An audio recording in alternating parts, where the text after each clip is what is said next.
11th खत्म है, बेकार है, वेस्टेड है, बैकलॉग है, टेस्ट में नंबर नहीं आ रहे हैं। आज एकदम दिल से दिल की बात करूंगा। आज आपको ये बता रहा हूँ कि कैसे एक बच्चा जो इसी साल अभी तुम्हारे जेईई एस्पिरेंट है, जेईई 2027 का सितंबर में उसके टेस्ट में 18 आउट ऑफ 300 आए थे। उसने अपनी लाइफ में कुछ चेंज किया और एग्जैक्टली 3 महीने बाद उसी बच्चे के 221 आउट ऑफ 300 नंबर आए एक टेस्ट के अंदर। 11th पूरी वेस्ट करने के बाद, लो ऑन कॉन्फिडेंस होने के बाद, 10 तक बहुत अच्छा बच्चा, 10 तक टॉपर, पर 11th उतनी बेकार, एकदम कोई कॉन्फिडेंस नहीं। वहां से कैसे कम बैक करके एक साल की प्रिपरेशन में कैसे आईआईटी बॉम्बे ये बच्चा गया। अमन फाइनेंशियली बहुत पुअर बैकग्राउंड, कुछ नहीं है हाथ में, पहले की पढ़ाई का कोई लेवल नहीं है, जैसे तैसे करके 11th में जेईई की प्रिपरेशन शुरू करी, कुछ समझ नहीं आया, टफनेस लेवल देखकर थोड़ा सा अजीब लग गया, जैसा सोचा था वैसा नहीं मिला, 11th वेस्ट हो गई। वहां से कम बैक करके आईआईटी बॉम्बे कैसे पहुंचा। सेम कहानी आर्या की। प्राची 11th में एक कोचिंग में थी, कोचिंग ही बंद हो गई। पूरा जिस तरीके से प्रिपरेशन कर रही थी, सपोर्ट सिस्टम चला गया, सब कुछ तहस नहस हो गया, ऐसा लगने लग गया कि सिर्फ बोर्ड की तैयारी कर देते हैं। वहां से कम बैक किया, वहां से अपनी तैयारी करी, आईआईटी कानपुर पहुंच गई। मनु मैथ्स बिल्कुल खत्म, जेईई के बारे में 11th के नवंबर में सोचा, वहां पर पता चला कि आईआईटी भी कुछ होती है। मैथ्स बहुत ही बेकार लगती थी, मैथ्स में लेवल बहुत ही खराब था, फिर भी वहां से आईआईटी रुड़की है पहुंच गया एक साल की तैयारी में। आज तुमको यही बताने आया हूं कि जनवरी में अगर तुम आज 0 हो, 12 महीने बाद अगर तुम्हारा जेईई मेंस है जिसमें तुमको 99.99 परसेंटाइल लानी है, और फिर उसके बाद जे एडवांस क्रैक कर अगर तुमको आईआईटी में जाना है, टॉप 100 की रैंक लानी है, तो तुम वो कैसे लेकर आ रहे होंगे। 2-3 चीजें। सबसे पहले तो रजाई से बाहर निकल जा, ठीक है। ये कोई मोटिवेशन नहीं है, ये एकदम प्रैक्टिकल अप्रोच है, जिससे जो अभी मैंने तुमको कहानियां बताई, चाहे वो इस साल का बच्चा हो या जेईई 2025 एडवांस में आईआईटीएन बनने वाला बच्चा हो, 11th वेस्ट करने के बाद उन सब ने ये चीज फॉलो करी थी। तो तुझे लिखना पड़ेगा, कॉपी और पेन लेकर आ जाओ फटाफट से जाकर। समझ गए बात को। दूसरा, देखो जो भी बताऊंगा वो टफ होगा। ये जे एडवांस्ड की बात हो रही है, दुनिया के one of the toughest exam की बात हो रही है। यहां के कुछ चैप्टर्स बहुत टफ होते हैं, वो तो तुमको समझ में आ ही गया। पूरा प्रोसेस टफ होता है, वो भी तुमको समझ में आ गया। हमेशा journey up and down, up and down, up and down चलती रहती है। 11th में तो डाउन डाउन डाउन ही चली, पर फिर भी जो भी मैं आज बताऊंगा उसको फॉलो करना टफ होगा, उसको इंप्लीमेंट करना और भी टफ होगा, और उससे बेटा जो तुमको रिजल्ट मिलेंगे वो धीरे धीरे मिलेंगे।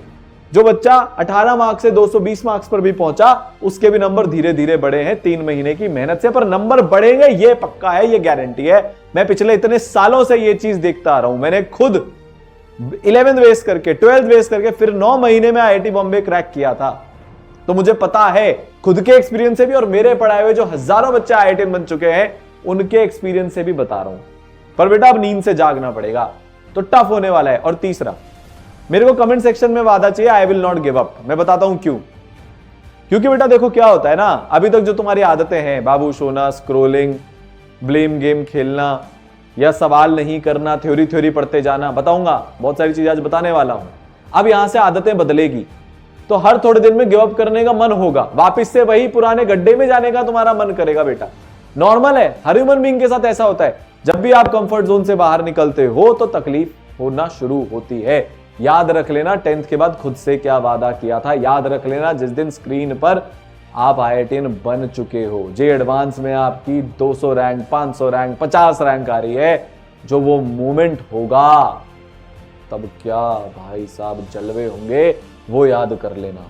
हर टाइम एडवांस के एग्जाम के बाद मुझसे बच्चे आकर मिलते हैं कि सर काश तब ये गलती ना करते।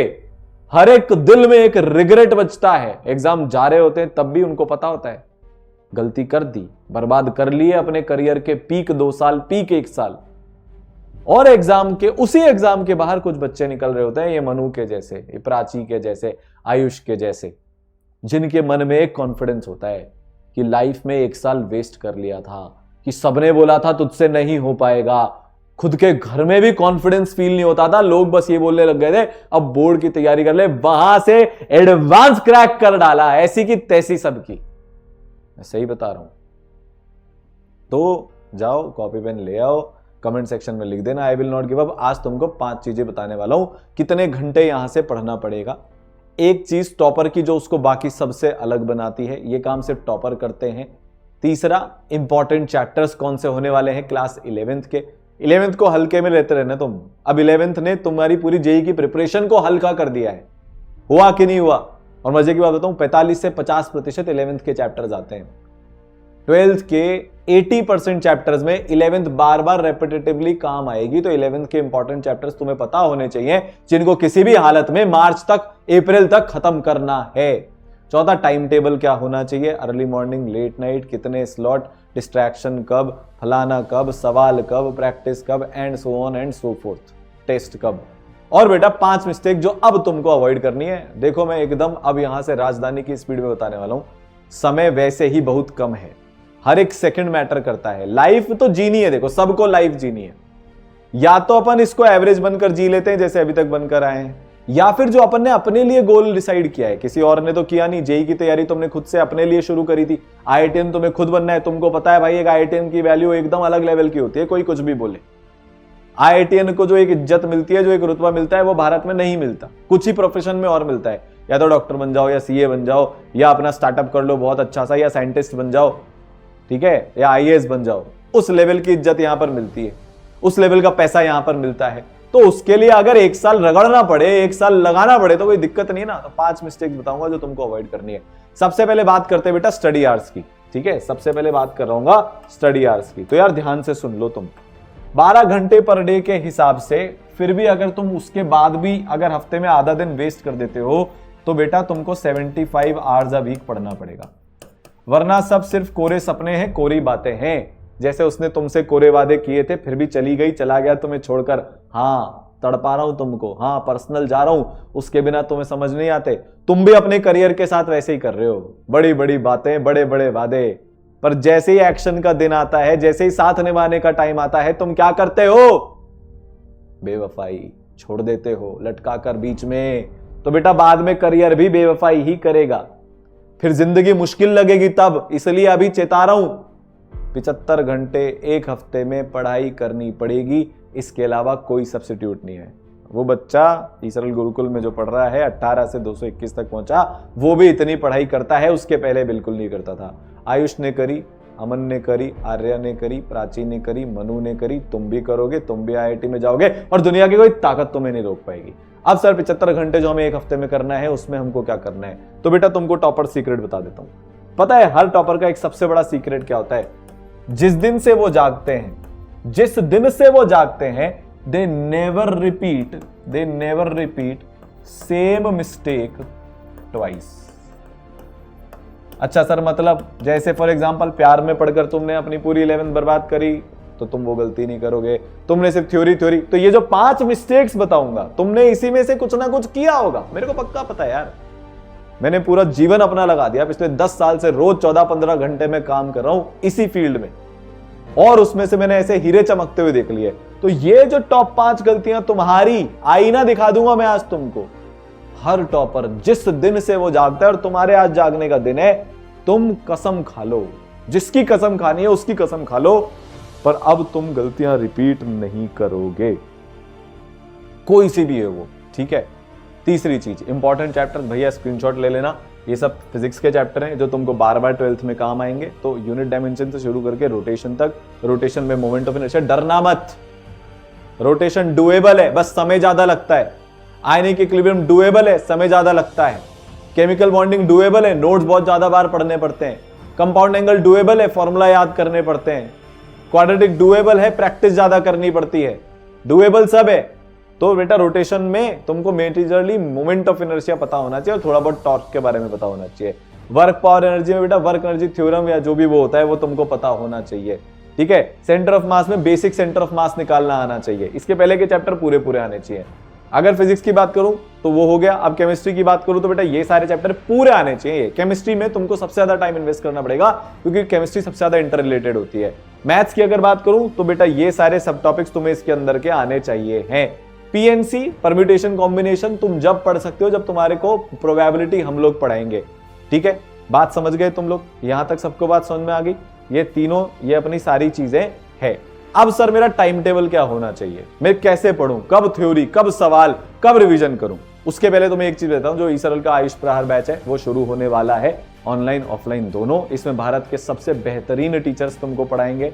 5 लेयर्ड पर्सनलाइज मेंटरशिप मिलेगी। जो 5 गलतियां बताऊंगा तुम्हारे मेंटर्स तुम्हें वो करने ही नहीं देंगे। अभी सरल का एक बच्चा, अभी जस्ट थोड़ी देर पहले की बात बता रहा हूँ, क्लास नहीं आया था, मैंने खुद उसको फोन मिलाया है, वो क्लास आएगा। वो जो बच्चा है ना जिसके 18 में से 220 हो गए, या फिर वो जो अपना मनु है, या वो जो आयुष देशमुख है, ये सब अपने मेंटर्स के कारण इन्होंने इतना इंप्रूवमेंट किया है। आपको रोज क्लास अटेंड करनी पड़ती है सरल के अंदर, मन हो या नहीं हो, क्योंकि मेंटर्स और टीचर्स आपके पीछे लगे हुए हैं। होमवर्क चेकिंग होती है। आज गुरुकुल में मेरी होमवर्क चेकिंग थी, संडे को ऑनलाइन में मेरी होमवर्क चेकिंग थी। एक एक बच्चा ट्रैक हो रहा है, एक एक बच्चे को टास्क दिए जा रहे हैं। 30,000 से ज्यादा क्वेश्चन, मेंटरशिप, सब कुछ, डाउट सॉल्विंग, ठीक है, 200 से ज्यादा टेस्ट, 20 पेज की टेस्ट एनालिसिस की रिपोर्ट। ये आपकी बेस्ट चांस है भारत के अंदर 11th वेस्टेड से IITian बनने की। इस बार के बच्चे हैं उनमें से भी कहानी निकली है कि अभी जेईई मेंस होने वाला है 10-15 दिन में। उधर से रिजल्ट आएंगे, 99.9 परसेंटाइल उन बच्चों की आएगी जिन्होंने 11th वेस्ट करी थी और आज वो वहां तक पहुंच गए। तब बता दूंगा वापस से, ठीक है। तो बैच शुरू होने वाला है, डिस्क्रिप्शन में कमेंट सेक्शन में लिंक है। अब टाइम टेबल की बात करते हैं। तो बेटा जो तुम्हारा टाइम टेबल है वो ऐसा होना चाहिए है। अब ना रात रात भर पढ़ना बंद कर दो। देखो कुछ केसेस एक्सेप्शन होते हैं, बट मेजॉरिटी टॉपर्स रात भर नहीं पढ़ते। तो यार मत करो वो काम, हमारा दिमाग थक जाता है। 2-3 बजे बाद तुम जो 2 घंटे में पढ़ाई करते भी हो ना, वैसे तो देखो रात को कोई पढ़ाई नहीं होती। रात को क्या होता है, इमोशनल रील्स चलती है इंस्टाग्राम पे। मेरे को सब पता है यार, मैं भी तुम्हारी तरह ही बर्बाद हुआ था। रात को क्या चलता है, छुप छुप के मम्मी पापा से बातें चलती है फोन पे, ठीक है। रात को क्या होता है, ओवर थिंकिंग होती है। रात को क्या होता है, रिग्रेट होता है। रात को क्या होता है, बर्बादी होती है। बेटा मत करो ये काम। 12 बजे सो जाओ, 6 बजे उठ जाओ। कुछ दिन 6 घंटे सोने की तपस्या करनी पड़ेगी, 7 घंटे सोना बाद में, पर अभी जो बिगड़ा है उसको सुधारने के लिए 6 घंटे ही सोना पड़ेगा। उसके बाद 6 बजे उठो, ब्रश करो, सीधा सुबह उठकर, सर सर्दी बहुत है, तो दुनिया में सबके लिए सर्दी है, सेना के जवानों के लिए भी सर्दी है। जो लोग सुबह सुबह अखबार बांटने जाते हैं ना, उनका घर उसी से चलता है। वो तुम्हारे घर पर आते हैं, दूध वाले अंकल आते हैं यार, वो सभी अपने करियर के लिए वो कर रहे हैं, तुम क्यों नहीं कर सकते बेटा। सुबह उठना पड़ेगा, मतलब उठना पड़ेगा। 8:30 बजे तक का एक स्लॉट प्राइम टाइम है, पावर आवर बोलते हैं इसको। सुबह का स्लॉट अगर अच्छा बीतता है, पूरा दिन अच्छा जाता है। अगर तुमने यहां पर मक्कारी कर दी तो फिर तुम पूरे दिन टालते रहोगे, कल पढ़ूंगा कल पढ़ूंगा कल पढ़ूंगा से करते करते पूरी 11th खत्म हो गई या होने वाली है। कल नहीं आया तुम्हारा, क्यों? क्योंकि अपन मॉर्निंग टाइम वेस्ट करते हैं। फिर बेटा आधे घंटे अपने शरीर को देना है, जिम जाना है, प्राणायाम करना है, योगा करना है, एक्सरसाइज करना है, स्पोर्ट खेलना है, जो मर्जी करो। तुम चाहो तो इस चीज को शाम को भी शिफ्ट कर सकते हो, आधे घंटे की एक्सरसाइज को, कोई दिक्कत नहीं है। फिर ब्रेकफास्ट प्लस नहाना धोना सब अपना यहाँ हो गया। फिर उसके बाद अपना स्लॉट नंबर 2+3, तो बेटा 9:30 से 12 बजे तक का एक स्लॉट लगा। 12 बजे लंच कर, ब्रेक ले आधे घंटे का, फिर 12:30 से 2 बजे तक अपनी पढ़ाई करो। फिर बेटा 2 बजे से 2:30 बजे तक का एक ब्रेक। फिर 2:30 बजे से लेकर 8:30 बजे तक क्लास का स्लॉट हो गया। 3:30 से क्लास हो रही है तो 2:30 बजे से नोट्स रिवीजन कर लेना। इसमें 15-15 मिनट का आपको आयुष प्रहार के अंदर ब्रेक मिलने वाला है। आपकी यहाँ पर 3 क्लासेस पर डे चलने वाली है, कुछ टाइम पर 4 क्लास पर डे भी चलने वाली है। फिर बेटा 8:30 से 9:30 बजे तक का डिनर ब्रेक। अब तुम्हारे दिन का फेवरेट हिस्सा 9:30 से 10:30 बजे के बीच में तुम्हारे को तुम्हारी लाइफ में जो करना है उसके लिए तुम्हारे को ब्रेक मिल रहा है। तुम्हें फोन चलाना है, तुम 1 घंटा पेरेंट्स की नजर में या अपने सेल्फ कंट्रोल में बेटा फोन चला ले। तेरे को दोस्त से बात करनी है, घूमना फिरना है, कर ले बेटा। जो करना है ना, ये तुम्हारा ब्रेक टाइम है, तुम्हारा टाइम वेस्ट का टाइम है, करो। इंसान हो, करना चाहिए, मौज मस्ती भी होनी चाहिए, कोई दिक्कत नहीं है, पर लिमिट में और डिसिप्लिन के साथ होनी चाहिए। फिर बेटा 10:30 से 11:30 बजे तक अपना स्लॉट 4 लगाओ। जो भी तुमने उस दिन क्लास में पढ़ा है उसको रिवीजन कर लो और फिर बेटा अगले दिन के टास्क बना लो कि इन टाइम में तुम क्या करोगे। तो बेटा slot 2 + slot 3 is your practice time. यहां पर तुम प्रैक्टिस कर रहे हो, ठीक है। ये तुम्हारा क्लास टाइम हो गया, तो थ्योरी का टाइम हो गया। और बेटा ये तुम्हारा नोट्स रिवीजन का यहां पर पूरा टाइम हो गया, ब्रेक डाउन करके बता दिया। And Sunday is your test day. हर संडे को 3 टेस्ट लगाओ। तुम में से मैक्सिमम बच्चे संडे वेस्ट करते हैं और कोई भी टॉपर संडे अपना वेस्ट नहीं करता। और ये 5 गलतियां हैं जो तुमको अवॉइड करनी है। पहला, तुमने पूरी 11 टीचर स्विच कर करके बिगाड़ दी। बहुत सारे बच्चे तो 3-3 4-4 कोचिंगें चेंज कर लेते हैं। जैसे टीचर टफ पढ़ाना शुरू करता है तुम उस टीचर को गलत समझकर छोड़ देते हो, दूसरे टीचर पे स्विच हो जाते हो। दूसरी सबसे बड़ी गलती, तुमने सिर्फ थ्योरी पढ़ी है, और वो भी फिजिक्स की थ्योरी तुमने बहुत ज्यादा पढ़ी है। तुम एनएलएम की पता नहीं कितने ही किताबों से थ्योरी पढ़ गए, कितने ही अलग अलग चैनल से तुम थ्योरी पढ़ चुके हो। फिर तीसरी सबसे बड़ी गलती, या तो तुम रैंडम स्क्रोलिंग करते करते 11th में स्क्रोल हो गए पूरे, या दोस्ती यारी तुमने इतनी ज्यादा जब हद से ज्यादा जरूरत पाल ली कि 4-4 5-5 घंटे आवारागर्दी कर रहे हो, घूम रहे हो, फिर रहे हो, फालतू की बातें कर रहे हो, टाइम वेस्ट कर रहे हो, या प्यार मोहब्बत का चक्कर जो इस उम्र में लेकर ही डूबेगा, इससे कुछ भी पॉजिटिव आउटकम कभी भी नहीं आता। मेरा रिलेशनशिप बहुत अच्छा है, कंस्ट्रक्टिव है, फलाना है, ढिमाका है, बाद में कर लेना, it can go to hold. समझ गए? तीनों सब्जेक्ट तुमने बराबर पढ़े। सबसे ज्यादा तुम मैथ्स अवॉइड करते हो क्योंकि वो हार्ड होती है, केमिस्ट्री तुम भयंकर अवॉइड करते हो क्योंकि तुमको उसको याद करना पड़ता है, तुम्हारा ईगो बीच में रहता है। फिजिक्स पढ़ पढ़ के तुमने 11th निकाल दी, उसमें भी जैसे ही रोटेशन आया बेटा हम खत्म हो गए, समाप्त हो गए हम वहीं के वहीं पर, क्योंकि फिजिक्स तब तक अच्छी चल रही थी। टफ चैप्टर आया, हमें लगा यार फिजिक्स भी बेकार है, जेई ही बेकार है, छोड़ देते हैं, 11th निपट गई अपनी। और फिर फाइनली लो लेवल का ट्रैप, तुम आसान पढ़ते गए, आसान सवाल करते गए, आसान डीपीपी फलाना ढिमाका तुम करते गए। तुमने कभी जेडवांस के पीवाईक्यू खोलकर भी नहीं देखे क्योंकि तुम्हें डर था कि मुझे अपनी सच्चाई पता न लग जाए। इस बार ये ट्रैप अवॉइड कर लेना। इसमें से अगर बहुत सारे कारणों से तुम्हारी 11th बिगड़ी है, मत उसको रिपीट करना।